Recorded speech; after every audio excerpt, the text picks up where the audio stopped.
Hi, anyone and everyone. Welcome to Have You Heard About This Case? My name is Sam. And my name is Kelly. I feel like I've kind of been on this kick of trying some new things with my research and what I want to cover. And I've been having a ton of fun with it. So today's episode's kind of a bit of that. So it's going to be a little bit different than usual. And this is our Pod-iversary. This is our 1 year episode. Oh my god. Right? We've made it here. A year. And I agree with you. Like, I've been having fun with different types of things for episodes too. It is really fun. And speaking of like fun like that, we do our intro question. And this being our Pod-iversary. Can you think of any other podcast type that you'd like to record? Ooh, that's a good question. I've never really thought about that. I know, right? It can be okay if the answer is no, true crime. Right? Maybe history, just because I love the research. And I kind of feel like that goes hand in hand with crime. Yeah. I do love, there's one released by the McElroy brothers, and it is one of the McElroy brothers and his wife, and they do a podcast. Sorry, I'm trying to find it right now. It used to be a show between one of the McElroy brothers and his wife, and if you know podcasting, you know that the McElroy brothers are my brother, and me, and one of the brothers used to do a podcast with his wife. I think it was called Misguided Medicine or something like that. And they would pick a new sickness or illness or anything like that a week. And they would go through history and how they treated those diseases in history. Because his wife is, if I'm not mistaken, she's a doctor. If she's not a doctor, she's in healthcare. So she knows a ton about it, and it was a great podcast. I gotta find something that sounds similar like it would like to pique that. a few fears in me, but I know people who would absolutely love that. I had so much fun because if you listen to the ones that are just like the common cold, it tends to be actually a little funny because it's like they used to tell you to eat 3 snails and you'll be fine. Like there's a lot of levity to it, but it was such a good podcast. I need to find something. I definitely know people who would very much love that. Yeah. Do you think you do like a baseball one, like baseball commentary? I could. You could. That's why I asked. Could. Yeah. The thing is, for me, when it comes to baseball, like I love it so much. You know this, but I really only pay attention to my team. Like, I'll hear things. I can see the stats. I can do all of that. But I'm not, like, up to date on a lot of it. Yeah. And that's a lot of sports rely so much on those, like, stats and stuff like that. Yeah, like, you can go ahead and give me their stats and I can have a conversation without seeing them play just because, like, that's why the stats are there. That's what they're for. Ooh. But, I'm sorry, I keep thinking I don't actually know the players. I keep thinking of podcasts that I want you to do. Like, I want you to do an all Beatles themed podcast with your dad as the co-host. Oh, I would totally do that. I don't think he would, but I totally would. Can he be bribed? Everyone has a price. Say maybe. You can try. I'll give you his number. Right, give me his number and I'll just be like, just how much would it take? So he's got some good stories. He's seen did he tell you about the time that he went and saw Wings? No. When he was like 9? Oh my God. It'll be a story for a different day, but right, we'll let him tell it. But I just, I was like, oh my God, I would love to hear you and your dad talk about the Beatles. And there's so much there with the Beatles. But... And you've seen me and him just like sit and go back and forth already. Yeah. Like it's no coincidence that you and third member of our trifecta, who we should mention on our Pod-iversary as well, Ash, Sam's sister. It doesn't surprise me at all that he can riff constantly on that, and his daughters became such big Beatles fans. Oh, yeah. Big part of our life. What about you? What other podcast would you do? I think just like the one that I was just nattering on about, like medical, old-timey medical. If I had that kind of I can knowledge, imagine you doing that. I can. If I had that kind of knowledge of like a healthcare provider, I for sure would consider doing it. Or if I had a co-host who had the knowledge of a healthcare provider, like I would totally do that. I might have to bring that up to two of our friends who are debating starting a podcast. Oh, yeah. And they're both in the medical field.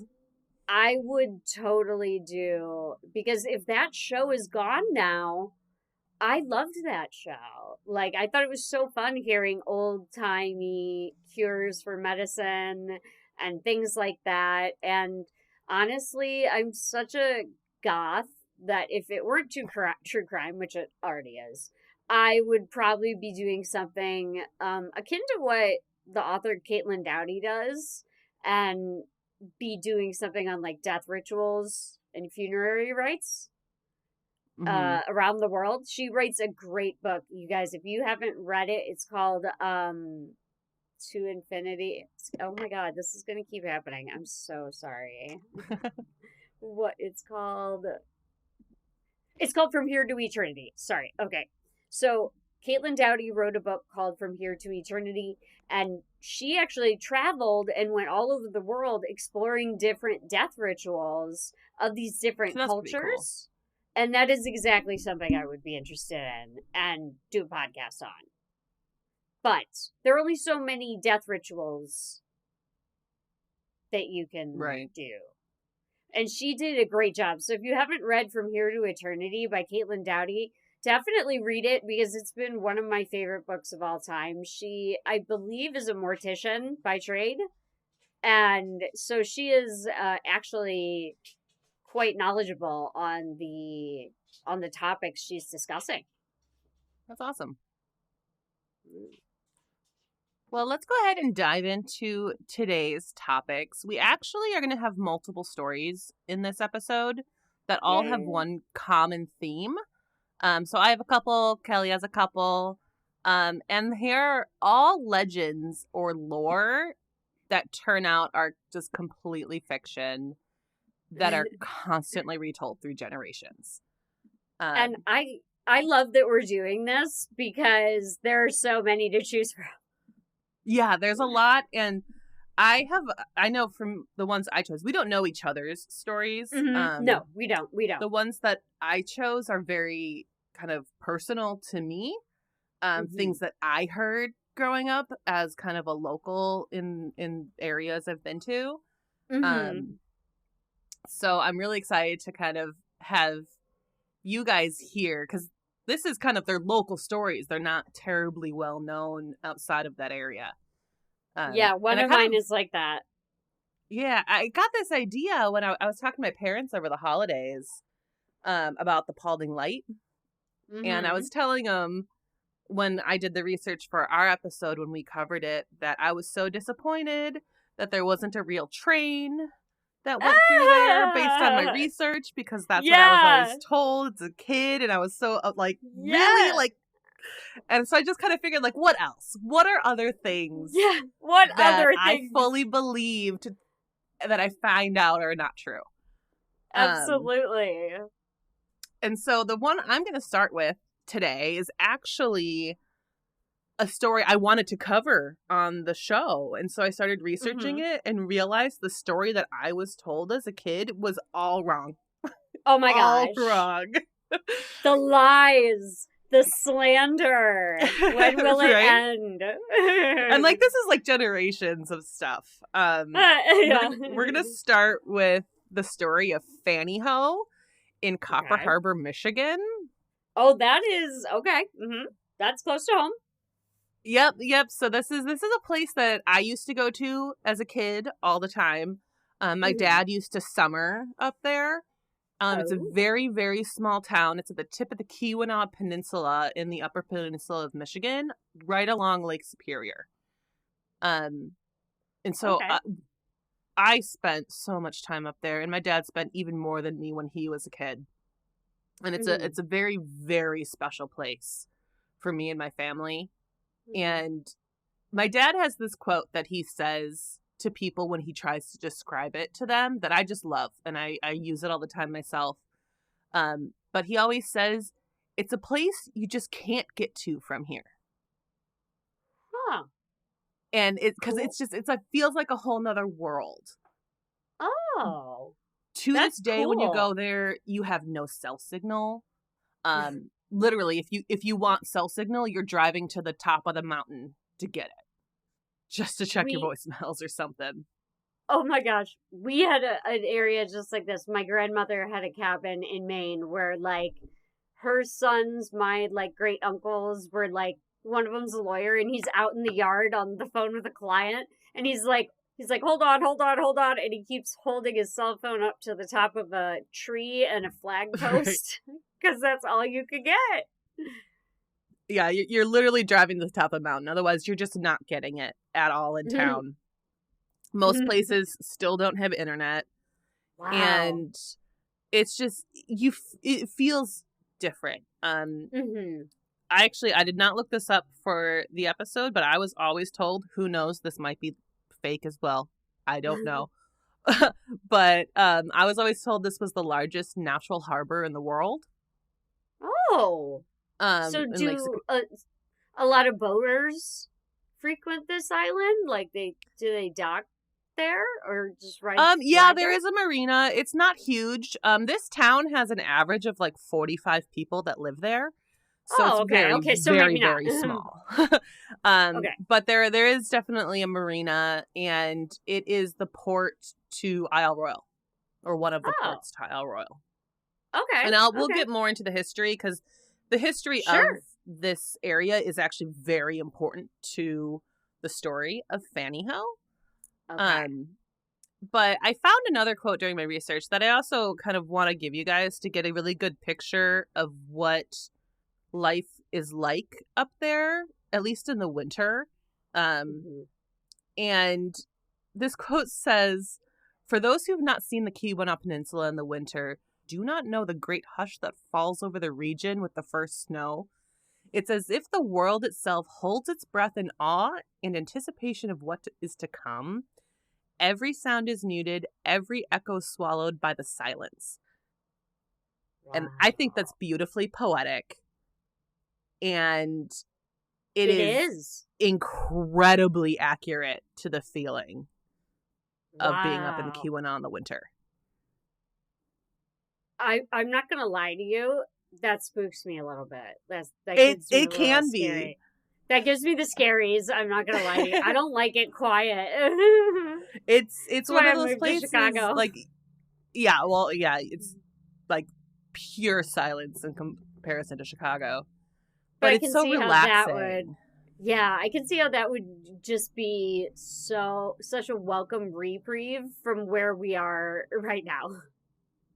Right.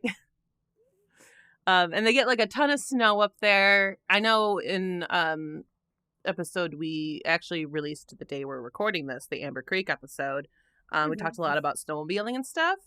In this area is like prime snowmobiling area, because they shut down a lot of the roads and turn them into snowmobile trails. And so you don't take your car, you just take your snowmobile. Wow. It's wonderful. I love it up there. This is like the opposite of like Kelly's Island in Ohio in the summer, where you can only get around by golf cart. Like there are no cars. Like your car is parked and you're riding a golf cart, except it's a snowmobile, and the roads are frozen solid. Wow.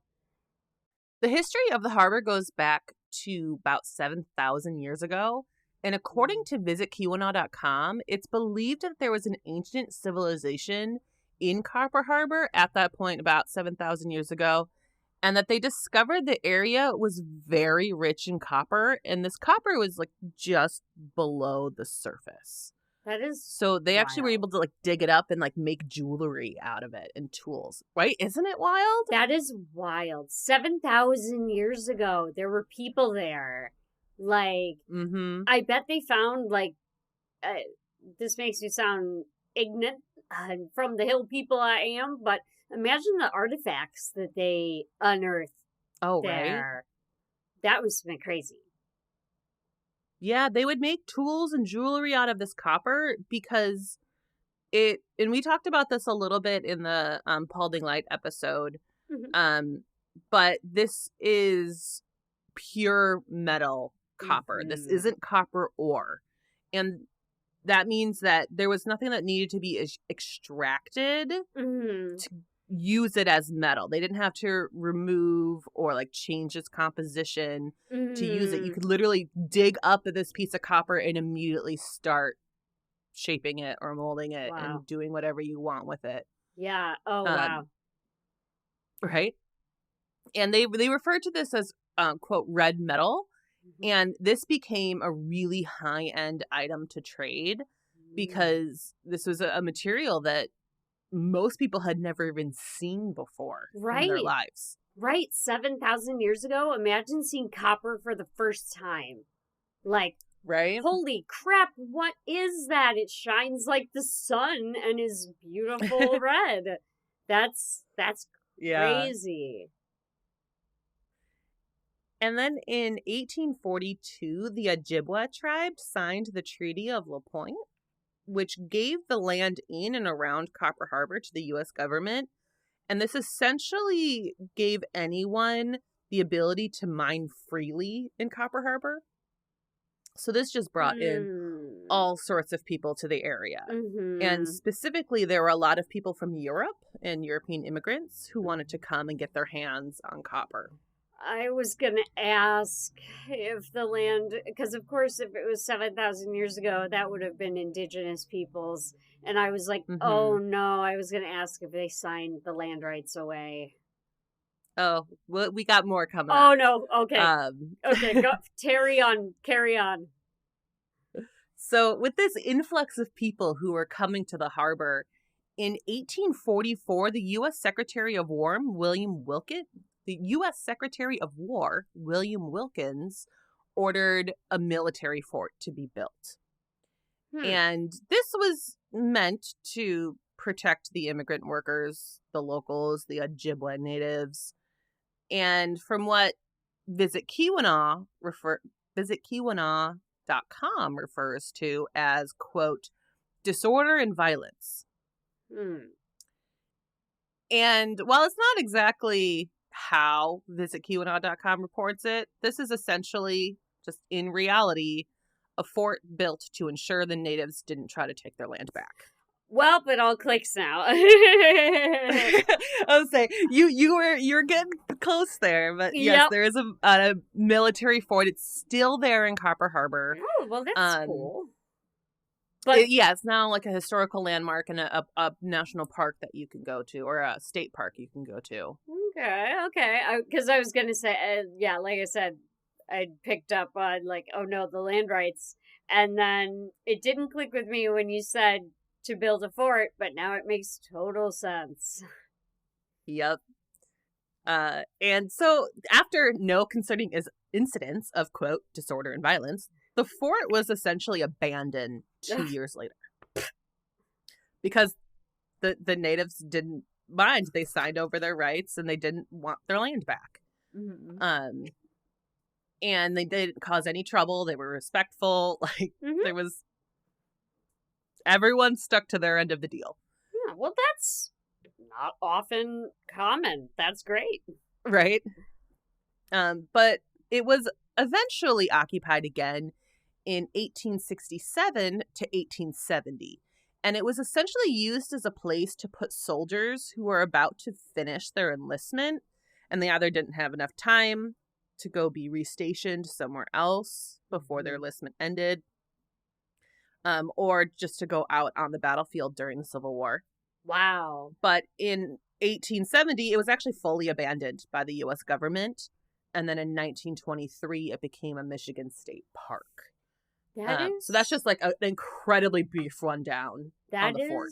That is so interesting. Because if it were me and I were like a general or a lieutenant or somebody who could talk to somebody during the Civil War, I'd be like, yo, let's turn this into where we keep POWs. You can't get further away from the South.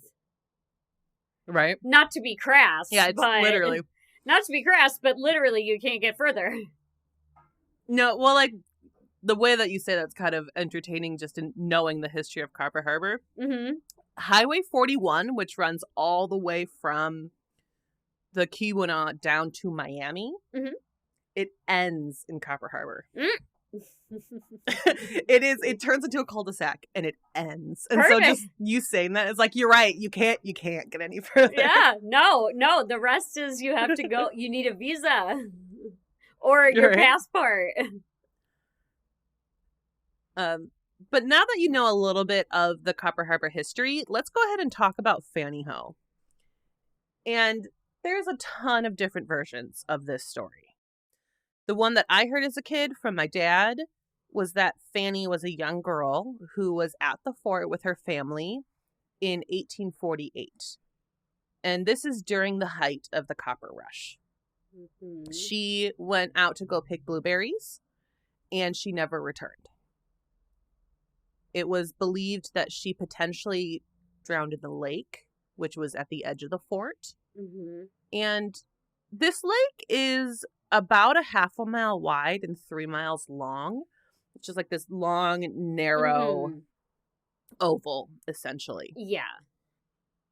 And the fort basically sits right in the middle of the 3 mile length of the lake. Wait. Okay, I'm sorry, not to be ignorant. Is this on an island? Or peninsula? No, it's a peninsula, okay. And so we'll have some pictures of it. It'll make a whole lot more sense. And I'm sorry, Kelly, I did not give you a picture. No, with this.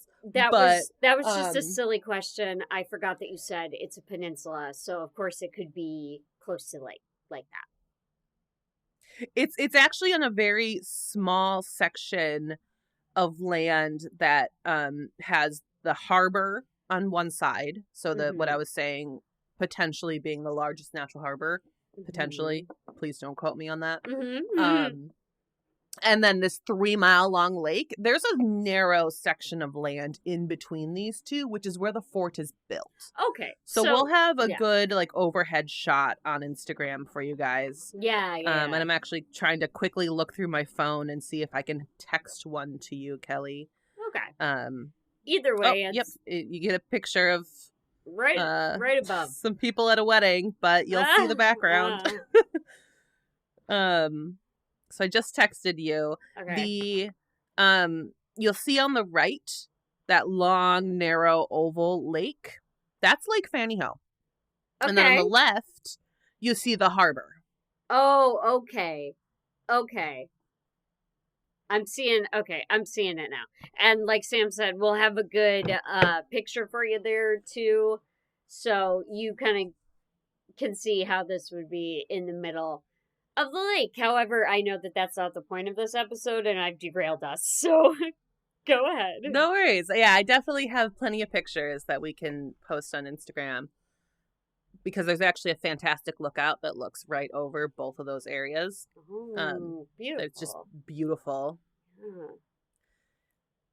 And so some people believe that she drowned in the lake. Others would say that she was attacked potentially by a black bear, which are very prominent in this area. And they say that her basket was found split in half with only a few blueberries left inside of it, which is why people kind of potentially went to the bear angle of it. Yeah. That kind of pulls me away from the bear angle, but I also know that this is incorrect lores and legends. So who knows if they found a basket? I was just thinking if it was a bear, it would probably stick with the food, eat the blueberries, and eat the little child. Poor girl.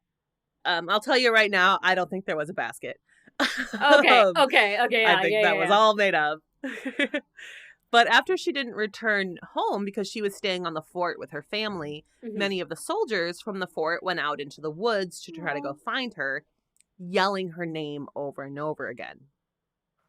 Oh. And supposedly when they didn't find any sign of her other than the potential blueberry basket and no sign of her in the lake or even signs of a bear attack, they just couldn't find her. Like there was nothing left to do for them at that point. It's the mid 1800s. I was gonna say it's the 1800s. What are they supposed to do? But also, it's so nice that because she lived on the base, like all these soldiers pulled together and were like, "Let's go find this little girl." Like that's very nice. That's very nice. And at this time, when the fort is active, the lake actually didn't have any documented name. So now it is named Lake Fannie Hooe in her memory. They spelled it wrong. Oh. Her name is Fannie, and they spelled the lake Fanny. Okay. But it is named Lake Fannie Hooe. Okay. And just a side note, my parents named their dog Lake Fannie Hooe. Or Fannie Hooe.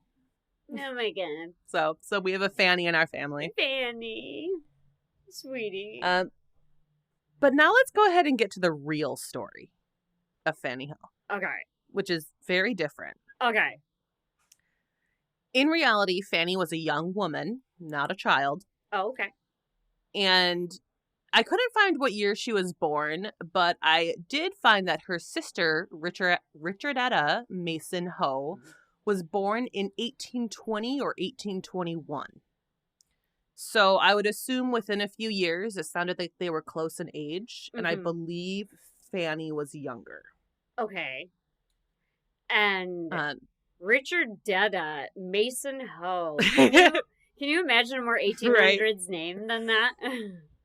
That's so 1800s. Well, it turns out that Richardetta, Richardetta and Fannie, but Richardetta went by Etta, so that's a lot easier to say. I'm going to say that. Yeah. They had a couple brothers, minimally 2, potentially more siblings, but on their mother's side, they were actually related to founding father George Mason. Oh. Wow. Yeah. Check that So, out. You and me. Fun fact there. You and me and the founding fathers, we have a tight bond. We have a tight bond. Right. But their parents died when Etta was 14 years old, so I'd assume Fannie was just a year or 2 younger than that, maybe. And it's not clear where the younger siblings lived, but we're assuming potentially with the oldest brother, Thornton, in Virginia. And this is where they were raised. They lived there, I think, for many generations, lived in Virginia. Okay, but her family is military, so they were moved to the fort? Or never is the fort... Okay, I was going to say, is the fort's going to come in. The fort's very important with this. Is the fort even real? I don't know what's real anymore. The fort is real. I have personally been to the fort. Okay. Dozens and dozens and dozens of times. It's real, I promise. Okay, so go on. So they're in Virginia at this point. They're teenagers. And so we think that they're living with Thornton because according to the census records, at that time they only recorded like the name of the head of the household and then just how many people were living there. Oh. Okay. So we have Thornton as the head of the household with a handful of people living there. We just don't know who. So that's just the assumption. It's not really important. This was really fun research and I put in a lot of details. No, it's interesting. It's interesting. I didn't know they would record the head of the household. I watch a lot of Who Do You Think You Are? And most of the people, like, they list all the occupants so they can find, like, their family. But so far, nobody has gone as far back as, like, this. Yeah, so then in 1841, Etta married Lieutenant Dan Ruggles, who was also from Virginia, and Dan was stationed in Fort Wilkins in Copper Harbor, Michigan. Oh, okay. So this is how we get to Copper Harbor. Yes. And they were there from, like, day one. Oh. And they essentially saw the whole fort being built just in time for winter, which I believe this was winter 1844 to 1845, I think. Yeah. And at this point, they already had one child with a second one on the way that was due in December. Whew. So what I was saying earlier with that beautifully written quote about the winters in the harbor, that's what they're dealing with. So I was going to say, they need a fort and they need it stat. They got one baby and a pregnant lady. We need somewhere to put these people so they don't, so they're not muted in snow. Right.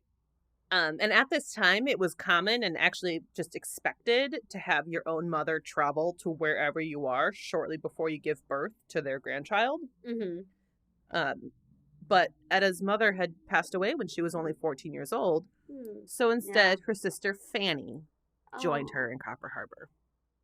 Oh, that's wonderful.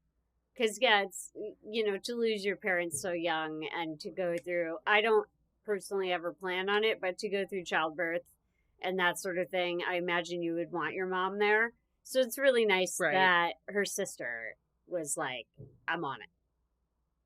Exactly. So she came all the way from Virginia to spend time with her sister in Copper Harbor.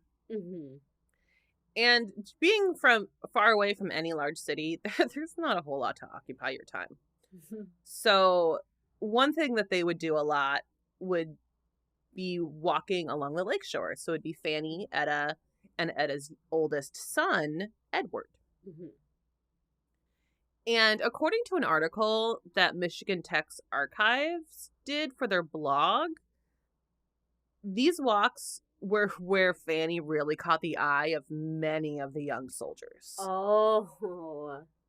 They were far from their wives or girlfriends, and Fannie was pretty. Oh, she cute. Right. And they became so infatuated with her that that's actually why they named the lake Fannie Hooe that Fort Wilkins sits on. Oh my gosh. It wasn't a memory of a lost girl. It was because she was pretty. It's because she's the prettiest. So really, honestly, that's the story of Fannie Hooe. She went back to Virginia. She got married. She had a couple kids. Okay. That's it. Yeah, there's no blueberry basket. So I do want to add one little side note to Fannie Hooe's story. It's not Fannie Hooe's story. I just learned it when I was researching her, and I found it fascinating. So I'm going to tell you all. One of Etta's sons, Mortimer, turns out he actually helped John Wilkes Booth, Lincoln's assassin, escape after murdering Lincoln. What? I'm like, I can't not include this. No, you gotta. So Booth would assassinate Lincoln on April 15th in 1865. And a few days later, after Booth did this, he would travel with one of his accomplices from D.C. to King George County, Virginia. This is where he met Mortimer. And according to the Michigan Tech article, they didn't refer to him by name, but the other man, Wilkes' accomplice, would have been David Harold. And they met on the banks of the Rappahannock River, and Booth and Harold recognized that Mortimer and two men that he was traveling with, one of which was his cousin and the other was another soldier, were Confederate soldiers. And they told the men that they had just escaped in Union prison and needed help hiding out. And Booth actually had a broken leg at this point from jumping off the balcony onto the stage after killing Lincoln. Oh my God. And they said that actually happened during the prison escape and that they needed help. And I don't know the specific date this all happened, but they helped. They helped hide him.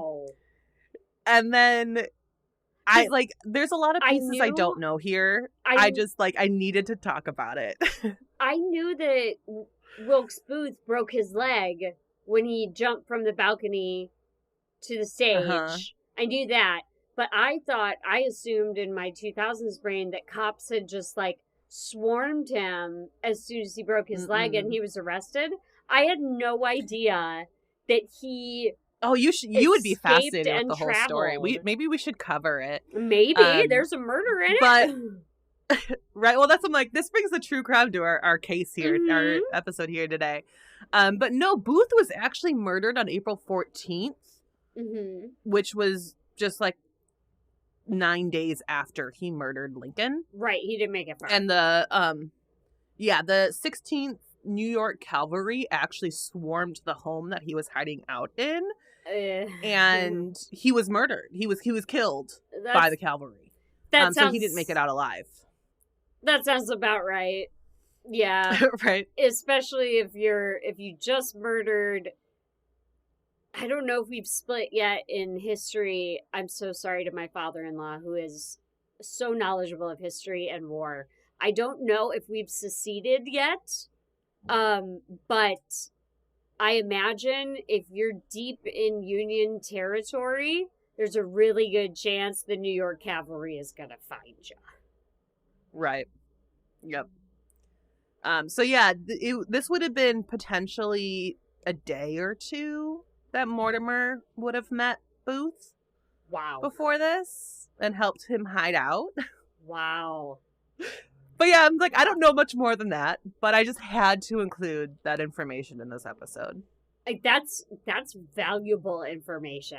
Like, also, can you imagine someone you barely know coming to you and saying, I just shot the president.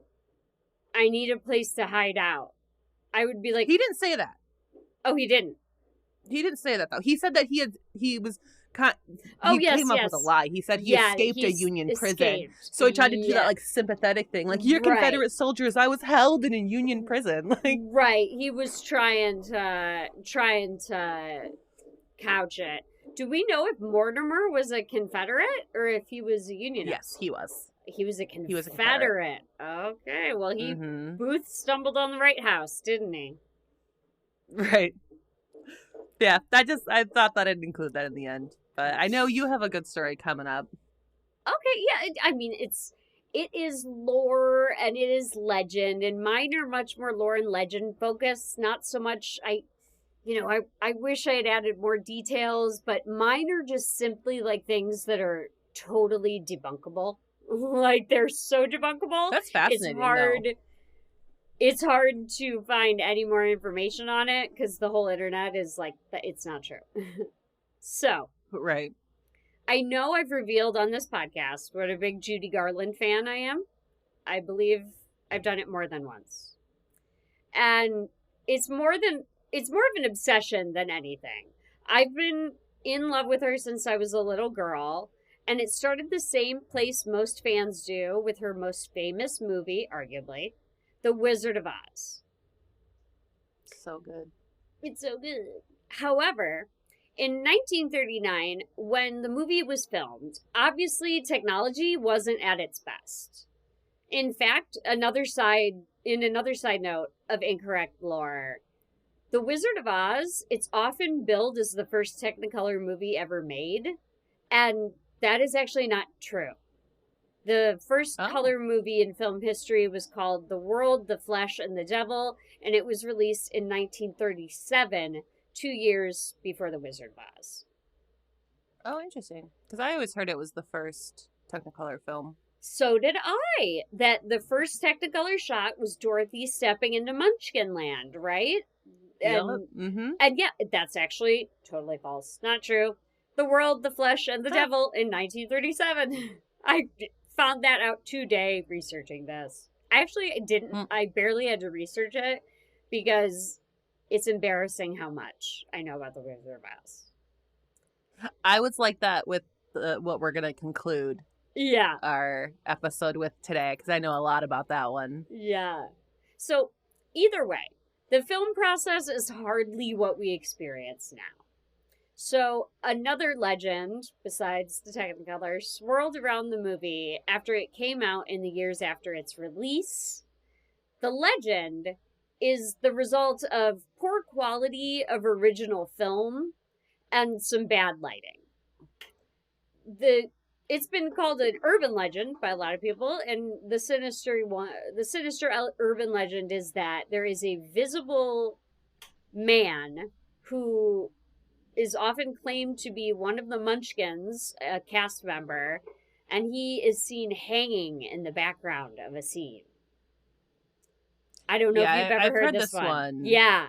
So I never really believed it, but I've definitely heard it many times. You would be surprised how many people, like, there's so many articles and pictures of this circled, like, thing, and here's what really happened, y'all. Dorothy is proceeding down the yellow brick road after she has met the Tin Man and the Scarecrow, and after the Wicked Witch has threatened them. So they've already turned to do their little dance up the yellow brick road, and it's its own shot. During their entire dance of this long shot, it's said you can see the silhouette of the dead actor hanging. And what actually happened is so much more innocuous. No actor, no crew member, no anybody committed suicide on the set of The Wizard of Oz. Nobody. The silhouette is simply that of a large exotic bird. Yes. A large exotic I didn't know what bird. it was, but I've seen the silhouette before. Yes. But I always just kind of had this attitude, like, I know it's 1939. Right. But they're probably not going to release that shot in the movie. I would expect if that actually happened, that's Yeah. not the one that they would really include. Right. It's funny that you mentioned But I didn't know that. what it actually was. It's funny that you mentioned that because in remastered versions of The Wizard of Oz, sometimes through the ages, depending on which remastered version you're watching, they've removed this silhouette from the shot. Oh, really? Yes. So, an old copy, you'll see it. In a newer remastered copy, if you turn it on tonight to prove me wrong, it might not be there because it's been taken out because this legend got so out of hand. And The Wizard of Oz, first of all, there was so much other crazy crap happening on The Wizard of Oz. There was so much. I highly recommend checking out Morbid's episode on The Wizard of Oz. Girl, it is so fascinating. Girl, I could run you through several things. First of all, the original Tin Man was coated in aluminum dust. It lined his lungs and almost killed him. So he was put in the hospital, and they had to have a new actor be the Tin Man. The Margaret, I believe her name is Margaret Hamilton, shame on me for not remembering, who played the Wicked Witch. In her fire exit from Munchkin Land, she literally was caught on fire. So much is going down. But in this case, we are looking at an exotic bird, a large one. Several exotic birds were borrowed from the Los Angeles Zoo, and they let them roam the set to create a more living feeling. For the film's wood scenes, cool. Yeah. So for the film's wood scenes, they were wandering about.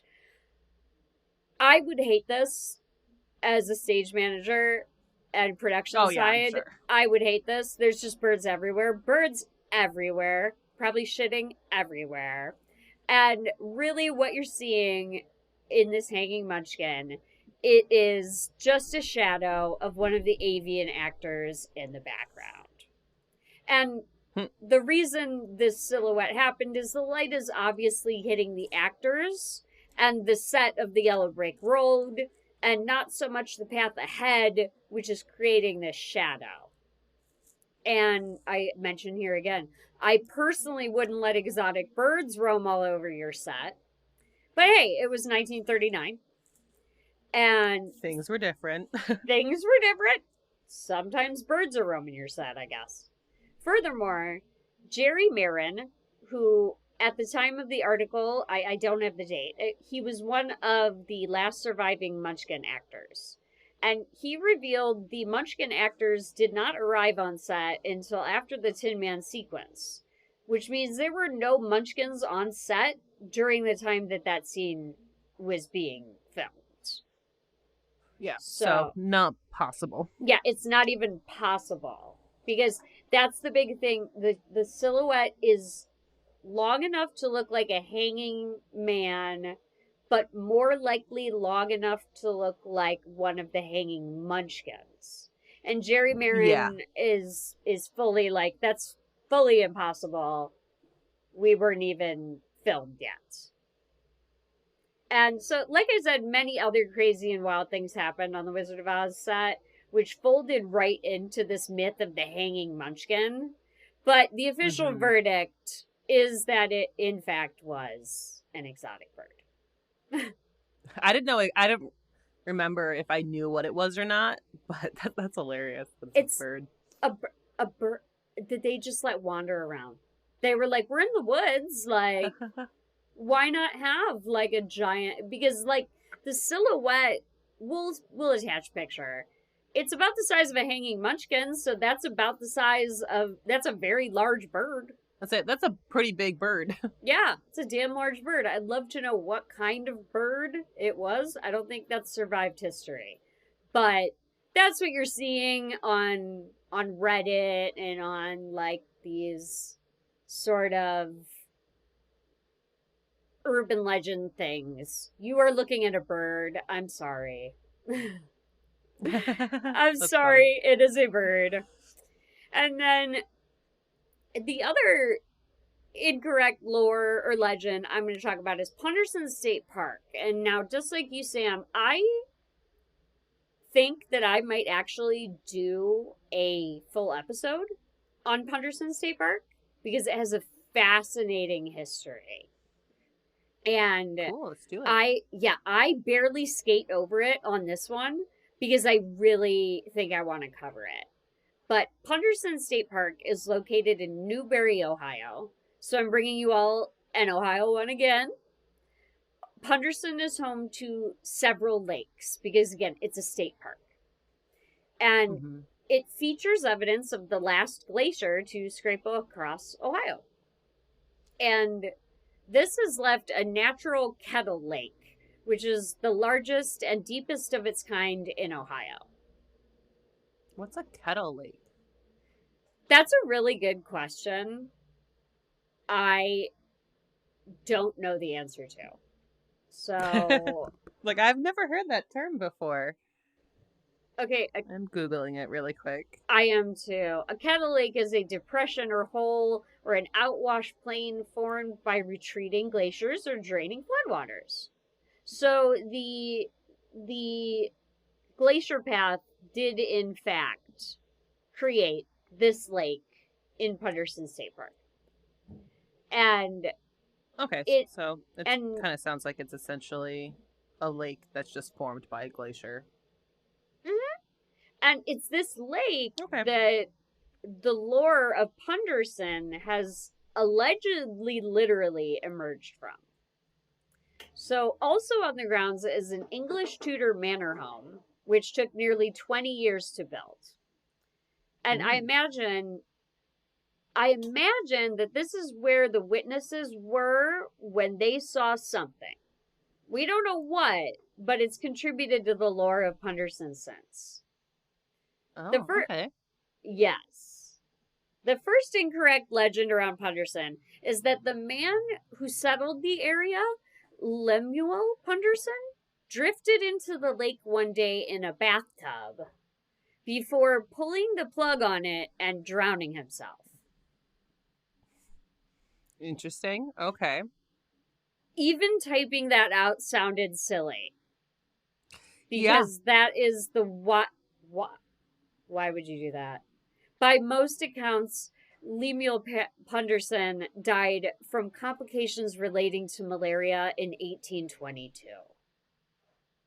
Like, they're extremely different. Very well documented. He had malaria. He did not float out into a bathtub into that lake. It just didn't happen.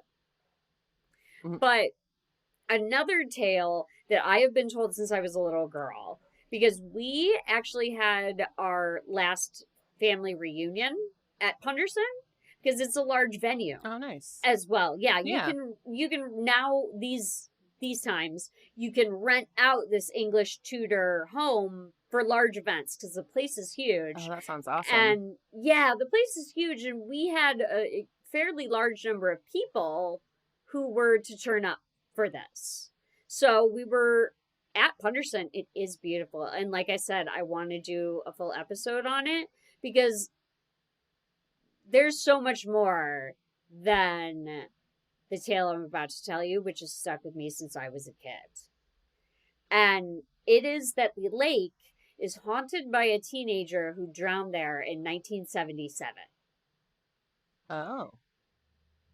And this teen was allegedly seen as a full apparition by some travelers in the area.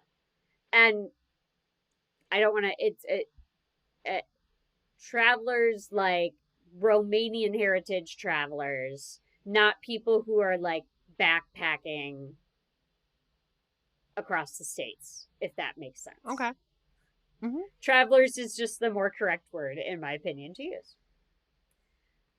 They said she was an African-American girl, and she emerged from the lake covered in seaweed. Then she walked back down the shore and walked directly back into the lake. So obviously the travelers never came back because that's just not good publicity. And there are tons of ghost stories surrounding Punderson State Park, including several unexplained deaths, like I said. And I'm going to do a full episode. I just have to, because it's our last family reunion was there. It was a long time ago, but there's so much that I saw. And Punderson really is lovely. It's beautiful. But I think we can rule out seaweed-covered zombies from the list of alleged hauntings. Because as far as that sounds fascinating, though. As far as like hauntings go, you're way more likely to get me to believe that a ghost is turning on and off your lights or your stereo or anything like that. But it's harder for me to buy that she's covered in seaweed and then walks to the lake and never goes back. Right. That just seems incorrect to me. Mm-hmm. I'm not saying it's wrong. I'm just saying it's become part of the lore of Punderson enough that I was told it as a child. And I haven't looked too deep into it because I want to do more records. But I want to do more research for the episode. But I haven't found any records of any teenagers that supposedly drowned. There's and just the whole, like, it's so, like, movie. Yes. Like, plot. It to, is like, very... have this person come out of the water covered in seaweed and this probably, like, cinematic shot of her walking down the shore and going back into the water. Yeah, it's very vivid and very specific. And from talking to Vera and Kendall Welton, I feel like if you were to see a full body apparition, it would be a lot more, you wouldn't be able to detail it with this amount of description that was given. And just, I also feel like if a ghost is going to make itself seen, is it really going to be covered in seaweed? Right. Like, wouldn't you think that supposedly, from my understanding, if this is, like, ghosts are real, which we all know by now. You and I are both skeptics. We know. But, we're both, we want to believe.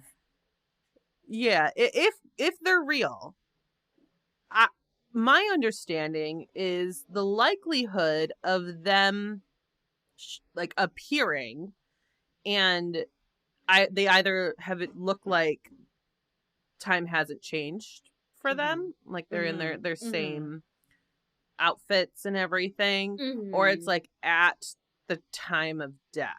Yes. And yeah. I feel like if you're covered in seaweed, that's after death. Yeah. Vera, Kendall, what do you think? Right? I don't know. I like this hear. is just me, like, again, it I've- seems so cinematic. It's too cinematic for me. And I've never seen a full body apparition. For me, that's what it would take. But I would love to hear from Kendall or Vera or any of y'all listeners if you have seen a full body apparition of a ghost. Right. Did they look like this? Were you able to describe them, or was it just like a passing mist in your hall shaped like a human? That's what I think when I think of a full body apparition.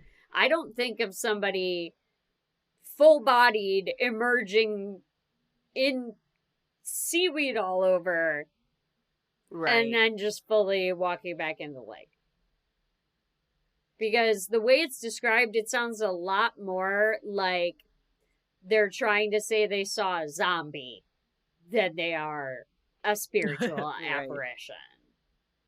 Yeah. I am interested to know just more of the stories, though, because I'm excited for that episode. Yeah. 'Cause I love hearing stuff like that. I've just decided on air right now that I'm going to do it. Because there's so much there. There's so much there. I'm ready for it. Yay. And those are my little incorrect lores and legends. This next one that I have is hilarious. Okay.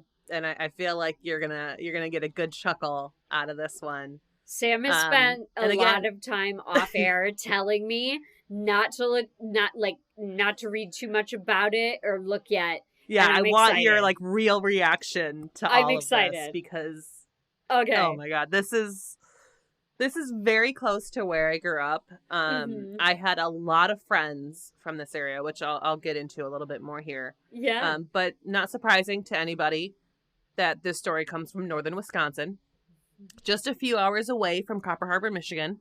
Mm-hmm. And this story is about a cryptid called a Hodag. Okay. I love cryptids. And if any of you have ever been up to Rylander, Wisconsin, you've definitely heard of a Hodag. But if you've never been to that area, you probably have no clue. And you've probably never heard of it. I have no idea what you're talking about. When I took you up to northern Wisconsin, we didn't go to Rylander, so you didn't get to see any of this. But next time we go, we'll have to like detour to Rylander. Yeah, but I have been to Wisconsin. Do not know of this Hodag, so tell me. Oh my god, it's so funny. So there are sculptures all over town of Hodags. And the high school mascot is still a Hodag. Okay. There is a 4-day country music festival in the middle of the woods called Hodag. Oh my god. So, like, this whole town is obsessed with the Hodag. 4-day country music festival in the middle of the woods. Oh yeah. I'll talk about him a little bit later because I had to call him about this episode to kind of get his memories of stories he heard when he was a kid. But my best friend like basically lived across the street from the festival grounds. And you could hear all the shows from his porch. And none of us are country music fans, so we sit on his porch and blast metal music. I was gonna say that sounds great, and then I remembered it was a country music festival, and I was like, oh no. Although I've heard, even as a non-country music fan, the festival is supposed to be a ton of fun. I believe it. Like, it was supposed to be like major camaraderie between everyone. You camp out. Like, it's supposed to be really fun. My sister's gone many times. She's really enjoyed it. But as I was saying, like, I have a friend who's from there, and I spent a ton of time as a teenager in this town. And it's kind of one of the bigger towns in this general area of the Northwoods. It has a population of just over 8,300 people. Wow. Which sounds tiny. I promise you, in comparison, this is a bigger town. Yeah. So in high school, I had a friend who transferred to the Rylander High School, and they introduced me to their friends. So I kind of became part of this like Rylander community, even though I wasn't from Rylander. And I would spend like every other weekend there, or like in college, I'd just be gone for like a week at a time. Where it's like, I'm just gonna go to Rylander. Yeah. See y'all later. Peace. Yeah, I basically lived on my friend's couch. Gonna go look for a Hodag. Peace. Right?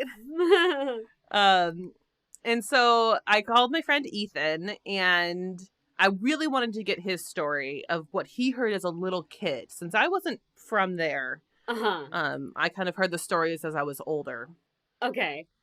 And he moved there when he was 9, so he was still quite young when he first got there. And okay. We'll get to like kind of some of his memories later on, because I don't want to ruin the lore of it. Right. But they were essentially taught it was all fake. So, okay. They kind of knew that from the beginning. But I'm sure at a point in like the 80s, they were like, "Don't go out, or the Hodag will get you," just like Baba Yaga. Oh, I'm sure many parents have used that. I am so sure parents have used that. Yeah, like as of these days, they're like, "Nah, it's fake." But back then, they were probably like, just like Baba Yaga will snatch you out of the woods. Don't go too far, the Hodag will get you. So I don't even know what it is, though. So go on. So the story of the Hodag goes back to 1893. And it all takes place in Rylander. This was a big logging area. There were a lot of logging camps. And according to an eyewitness statement, the average size of a Hodag is about 7 feet long, 2.5 feet tall, and it has really thick black fur with spikes all down its back. It has short legs with these huge claws. And at like the end of the tail is like a ton of different spikes. Okay. So, very scary looking, vicious creature. Yes. Trying to imagine it. 7 feet. Okay. I'm so sorry. 7 feet from like snoot to tail. Right? Yep. Okay. Sorry. I was imagining wide instead of long. And I was like, this is a very scary porcupine or something like that. Okay, Right. So that's a big animal. It sounds like a half dinosaur, all these spikes. Right, it does. Whoa. Yep. And I've seen this quote in a handful of articles, and I believe it comes from a newspaper that was in 1893 or 1894. Not entirely sure when it came out, because a lot of the articles weren't very clearly cited. But supposedly this was an eyewitness description. And he said that the Hodag, quote, had the head of a frog, the grinning face of an elephant, thick short legs set off by huge claws, the back of a dinosaur, and the long tail with spears at the end. So that's what they're telling the paper. That's a lot to unpack. Right? Like, if you can imagine if you were like the reporter talking to this guy, you're like, hold on. It had the face of a what? Right? Because it has the head of a frog, but the face of an elephant. Okay. All right. Cryptids can be whatever we want them to be. Exactly. So I believe this quote came from a man named Eugene Simon Shepard. And he was a lumberman in the late 1800s in this area, northern Wisconsin. And he claimed that he came across this beast while in the woods with some friends and their hunting dogs. And during this encounter, apparently the Hodag had killed all of the hunting dogs. And that the men shot at the Hodag, but these shots did nothing. So apparently they also had, quote, large bore squirt guns. What? I honestly don't know exactly what that means. But I'm also like trying another version of the kettle lake. Like, what is right? What is a I'm not large... sure a large... Let me look it up. Or like I meant to Google I'm literally it and I doing forgot. it, don't worry. Don't worry. Yeah, this is another version of my Kettle Lake. All I'm getting, for the record, I don't even see a Wikipedia article. All I'm getting is stuff about water guns. Like, I'm seeing like buy a water gun. But what also I'm reminding myself here is whatever. This is 1893, and he's talking about squirt guns. But like, this actually did happen. Like, yeah. This guy in this time period is talking about this, and there's documents that prove this. So apparently squirt guns were a thing in the late 1800s.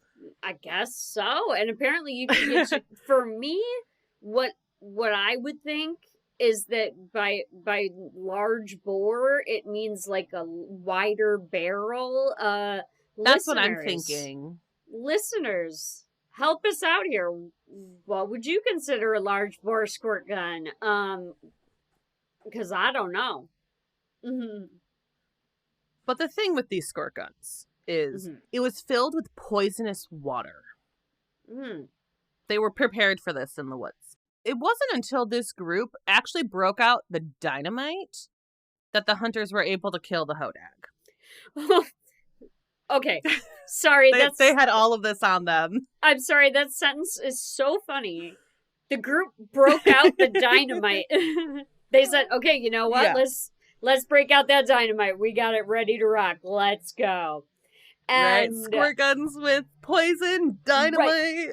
Right. We tried the dogs. We tried the rifles. We tried the poisonous water. It's time to break out that dynamite, folks. We brought it with us. What I wonder is, like, this is lore and it is legend, but I wonder if what they were trying to do with the poisonous water, or how it was poisoned, like if they thought it would hit it and kill it. I don't know. I would have gone straight to the dynamite, because don't go anywhere near my dog. Right. That's what I'm thinking. I would have reported directly to dynamite. So after returning home to Rylander, Shepard wrote about this encounter in October of 1893 in Rylander's Near North newspaper. And this article describes the Hodag having the strength of an ox and the ferocity of a bear and the cunning of a fox. So he's making this. I was gonna fancy. I was gonna say, Shepard has a lot to say about the Hodag. Trust me, there's so much more. And he blew it up, so how does he know it has all this stuff? Like, you done... Apparently he got a fantastic look at it. Apparently he gave it an interview before he blew it up. From the articles that I was reading, it does seem like people did believe that this was a hoax from the beginning. Okay. And I'm not sure if this was getting to Shepard or not, but 3 years later, Shepard would say that he actually caught a Hodag. Okay. Just wait till you hear how they caught him. Oh, no. No. He wrote again that he was with his friends, and that they had blocked the entrance to his den with rocks, and that they had knocked out the beast using a sponge with chloroform. So... I'm waiting for your reaction, because I know you're processing this. I am, exactly. That's what's taking me a second here, folks. I'm trying to unpack mentally. So again, he's with these friends, and again, he's speaking to the newspaper, and none of these friends are backing him up. So that kind of says something in itself. That these friends are... He's writing these articles himself. Yeah, like, he's not even being interviewed. He's just this is here. You all have to know this. He's dead ass writing them. His friends are like, don't put my name in it, dude. Do not. And then... Right. And then they got a sponge on its mouth with chloroform. when I'm just wondering how they did that. I'm wondering how, if it had the ferocity of a bear and the cunning of a fox, how you got a sponge of chloroform onto it. Yeah, I don't know. That's curious. Curiouser and curiouser. Or as we say, interesting. Very interesting. So Shepard apparently kept this Hodag in his barn. Oh. And people came from all over to see this beast. Ugh. Like, legitimately. Ugh. People wanted to see this. Well, I mean... And Shepard... Everything he's putting out, it's 1800s. You're like, let's go see some crazy shit. Right. Let's go to this guy's house. He would basically, like, have a line of people outside of his barn, like, wanting to get in and see it. Oh my God. And what he would do is he would go into his barn telling people, like, I need to go check that it's safe before letting anyone in. So he would go in, and the people outside would hear, like, all this sorts of, like, commotion and growling and snarling and banging and just all of this stuff. And he'd come out a minute or two later, and his clothes would be all ripped, and he would tell people that, like, they can't see the Hodag because it's not safe, it's too angry, like, come back another time. Every paragraph of this. Every paragraph. This is why I'm like, you can't read anything. Every paragraph. Please don't. Every paragraph I have questions, comments, concerns. If you had a line of people, did you tell all of them, like, you gotta come back? I guess probably. You can't just do this every party of people that arrived. Oh, well, he got a better tactic coming up here. Oh, okay, he changes it up. Because, this is not the best plan. And no, it's not good. Like I said, keeping this Hodag in your barn is nasty. Was he married? Right. If he was married... I have no clue. Probably not. Exactly. I was going to say, if he was married, his wife would have been like, what the hell are you doing in that barn? All I hear is growling and snarling and banging, and I got a line on my property. Just what the hell do you think you are doing? And now Mr. I need to, like, sew up all your clothes. Like, yeah. They're all ripped now. Yeah, I gotta darn all your shit. Mr. Shepard, what are you doing out there? Right. But, of course, all of this happened in the perfect time, because it was just a few days after he captured the Hodag was the first ever Oneida County Fair. Well. So, great timing here. Yep, that's... So Shepard got a tent. Mm-hmm, okay. And he would have the Hodag on display. Okay. It is estimated that 5,000 people came and paid 10 cents a piece to go see the Hodag. 5,000. 5,000. So he made $500 at the county fair. And in today's money, I looked this up this morning. Yeah. It is $18,500 that he made at the county fair. Oh my God. I just got really close to the mic. I hope you can hear that. Oh my God. $18,500. He made so much money. And also, like, 5,000 people? Like, we've worked coming up to northern Wisconsin. Sam and I, at our old job, we would work events that had 1,000+ people certain days, and just 1,000 people that you're keeping track of is nuts. Oh, yeah. And you have 5,000 people filing through, and you got to make sure you get their 10 cents, or you're out some of your $18,500. Oh my God, it's crazy. And so, like, people were coming from all over to see this cryptid, this mythical beast, the Hodag. Mm-hmm. And he warned everyone the Hodag is such a dangerous beast, and you couldn't stay in the tent for too long, and that this is for your own safety. Oh, okay. So I believe, I didn't see this clearly stated, but this is something I heard as a kid, that this tent was very dark, and you'd walk in on one end, and the other end you'd see this large black creature with its big teeth and its spikes running down its back. And it would fit that. It was about 7 feet long, just as the first description, a little over 2 feet tall. And it would move a little bit. It had a terrible smell to it. There was a growl as you were trying to walk through that tent quickly. But you got like a tiny snippet of an image. Okay, because honestly... Because you had to be so fast. Honestly, the first thing I thought of, and the reason I brought up his wife, is that cryptids, from what I've read, have a commonality in that they reek. So if you're his wife, you're like, what? If this Hodag is supposedly alive and in my barn, why does my barn smell like garbage fire? Right.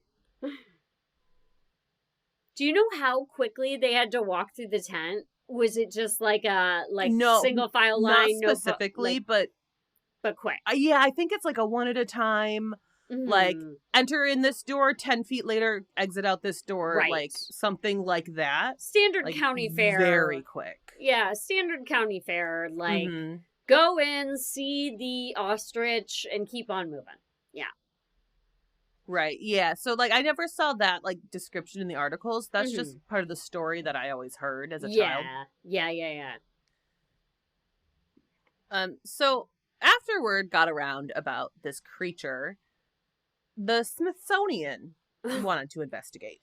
And they sent a reporter out to see the Hodag and to verify Shepard's story. And it was at this point that Shepard had to admit that he made it all up. And Shepard, with his few friends, along with his sons, so maybe I guess he is married. He has kids. Okay. Yeah, poor woman. It was all part of an elaborate hoax. Oh my like God. Years in the making. Oh my God. So after claiming that he captured the Hodag, Shepard and one of his friends actually built a wooden frame and wrapped it in animal hide. And so that's where it got its smell from. It had that like animal texture to it. The right shape of what he said it was. Yep. And that's how they fooled people at the Oneida County Fair. And his sons actually worked as puppeteers for this frame that they built. And they would use additional scents and like noises to try to convince people that it was this real monster. And that people would continue to pay. Right. And right below here, Kelly, in my script, I have a link. Why don't you go ahead and click that? Because that's a picture of his monster. I'm afraid because I started laughing and I already snorted once when you said they sent the Smithsonian out. Because I just imagined that reporter from the Smithsonian going out to meet this man to talk about a Hodag. Okay, here I go. I'm a click it. Oh my God! It's so ridiculous. This is. I mean, okay, so listeners, I know you can't see this. We will post it. This looks like. If y'all own the book Bad Taxidermy, it looks like that. It Wow, they even gave it little back claws, little dew claws. Oh yeah, they give it everything.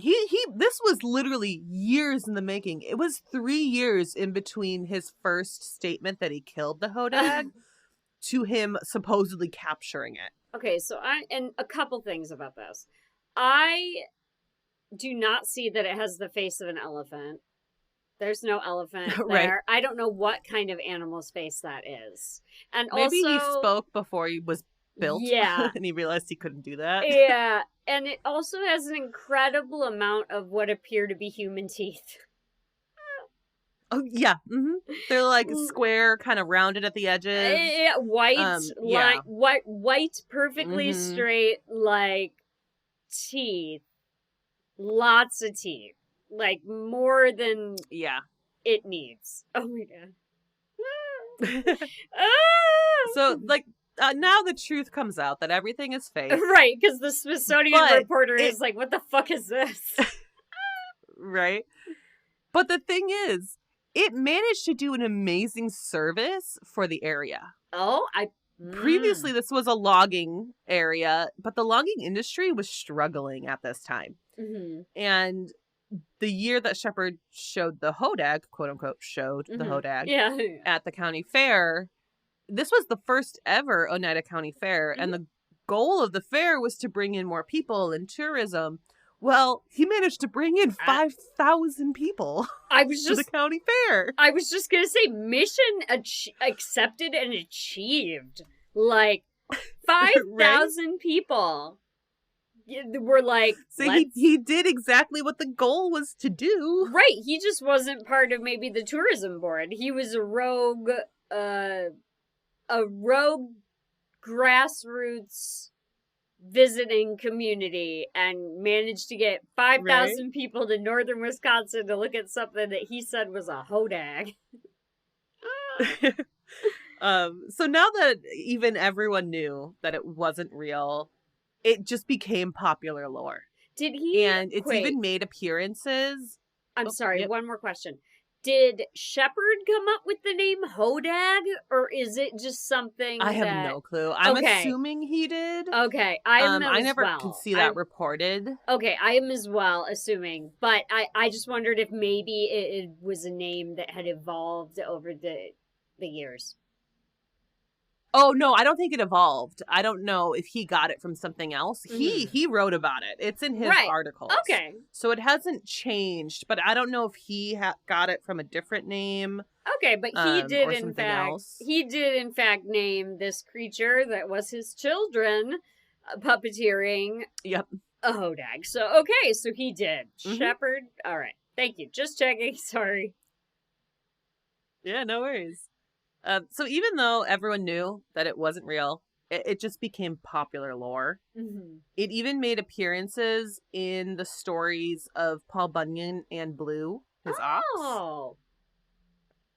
So like there are some stories that you'll see out there that the Hodag is part of the lore of them as well. And that's supposedly there's a lot of places claim Paul Bunyan. Mm-hmm. I was always told he's from northern Wisconsin, but I've heard like Alaska has claimed him. I think like Montana and like Minnesota and North Dakota. I think they've all potentially claimed him. Well, I've heard of so who really knows? I've heard of Paul Bunyan and the Blue Ox, so I'll go with Team U with Wisconsin because I never looked into where he was from, so I'm gonna go Wisconsin. I said that's just what we were always heard. I've heard other people say from like different states, like, "Oh yeah, home of Paul Bunyan." Like, okay, me too. Yeah, same, same. And then in the 1930s, Rylander High School mascot actually became the Hodag, which it still is to this day. And if you go visit Rylander, you would see sculptures all over town. You know how Chicago we have the police dogs that are all painted in different colors and styles. They have the Hodag. It's just my high school mascot was the Beavers, and I was like, I didn't think it could get much worse than when the high school band spelled out script Beavers on the field. But to have the Hodag as your school mascot, I think I just got beat. Yeah. I think I just got beat for. Yeah, I knew the guy who dressed up in the Hodag. Was it a one person? Oh yeah, I was at most of. Was it a 1 person or 2 person costume? Yeah, there was a 1 person. Okay, because it's 7 feet long. But I was at like all of their like football games. Most of my friends from that school, they were in the marching band. Sure, yeah, mine too, yeah. So I would go to all of their sporting events to go see my friends in the marching band versus watching the game. So yes, I was at all of them. Yes, same here. It was very much the same for the Beavers. And that's so funny. That's so funny. Yeah, so obviously, as I mentioned at the top of the episode, I had to call one of my friends. He's been my best friend for about almost 20 years now. Mm-hmm. And he moved there at the age of 9. So he's lived there a lot of his life. And I asked him what he learned as a kid about the Hodag. And he immediately was like, oh, yeah, like, we were always told that some guy made up the whole story. But he didn't remember the details of the story. So I told him, like, everything I just told all of you. And we were almost in tears, like, just uncontrollably laughing at how ridiculous this all is. It's really, really, really funny. That's the Hodag. He put his children in like a cage or a box under a smelly piece of and he was playing in this barn for all this time. What? His wife must have been so mad. That's all I can go back to thinking is like, what the hell is going on? Or she just has a great sense of humor and just had a lot of eye rolls. Yeah, she was like, go out and do whatever you're going to do in your barn. Just make sure that the line of 5,000 people doesn't trample my gardenias. Right? God. But I would just like to thank everyone for sticking around for a year with us. Yeah. Even if this is your first episode, thank you for being here. And happy Pod-iversary, Kelly. Happy Pod-iversary, Sam. Thank you all for listening to Have You Heard About This Case? If you liked this episode, please leave us a review on Apple Podcasts. You can find us on Instagram at Have You Heard About This Case Pod, on TikTok at HYHATC, or you can email us at haveyouheardaboutThisCase@gmail.com. Thanks, and we'll talk to you later.